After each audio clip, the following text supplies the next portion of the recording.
સમગ્ર ભારતમાં કેન્દ્ર સરકાર અને રાજ્ય સરકાર દ્વારા વૃક્ષારોપણ ઉપર ભાર મૂકવામાં આવ્યો છે, ત્યારે આ વૃક્ષોના લીધે વરસાદ ક્યાંક ને ક્યાંક લંબાય છે. તો વરસાદ વધુ આવે અને જે 48 થી 50 ડિગ્રી સુધી ગરમી દર ઉનાળે વધતી જાય છે, તે રોકવા સરકારે આવામ પાસે જ્યાં જગ્યા મળે ત્યાં એક વૃક્ષ વાવવું તેવો સંકલ્પ લેવડાવે છે. ત્યારે મોડાસામાં આવેલ ઓમનગર સોસાયટીમાં આજે ઓમનગરના પ્રમુખ સુરેશભાઈ ભાટિયા અને સોસાયટીના રહીશો અને નગરપાલિકાના પ્રમુખ એવા નીરજભાઈ શેઠ દ્વારા ઓમનગર સોસાયટીમાં વૃક્ષારોપણનો કાર્યક્રમ રાખવામાં આવ્યો.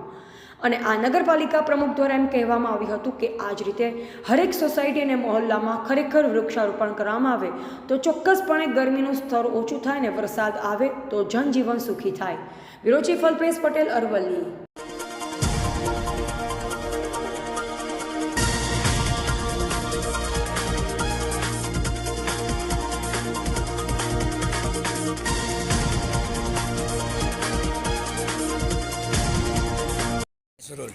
આજ રોજ તારીખ 27/6/2024 રોજ ઓમનગર સોસાયટી ખાતે વૃક્ષારોપણ કરવામાં આવ્યું, જેની અંદર સોસાયટીના બધા જ રહીશો અને દરેક લોકો ઘર દીઠ એક વ્યક્તિ અહીં આગળ આવ્યા અને વૃક્ષારોપણ કર્યું.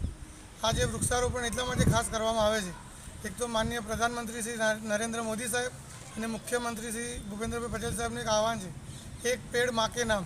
એ જ રીતે અહીંયા દરેકને હું એક ખાસ વિનંતી પણ કરીશ કે દરેક એમની સોસાયટીમાં આ જ રીતે વૃક્ષારોપણ કરાવે અને એના માટે કંઈ પણ મદદ જોઈએ તમારી નગરપાલિકાની ટીમમાંથી ગમે તેને કહેશે તે વૃક્ષારોપણ માટે આપણા ત્યાં આવશે અને વૃક્ષારોપણ કરશે.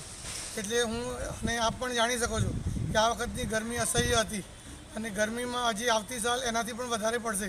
તો વૃક્ષો નહીં વાવો તો ગરમી આજે 50 થી 55 ડિગ્રી પહોંચતા પણ વાર નહીં લાગે. તો દરેક એક વૃક્ષારોપણમાં એક વૃક્ષ એમના માતાના નામે વાવે એવી હું દરેકને નમ્ર અપીલ કરીશ. અસ્તુ ભારત માતા કી જય.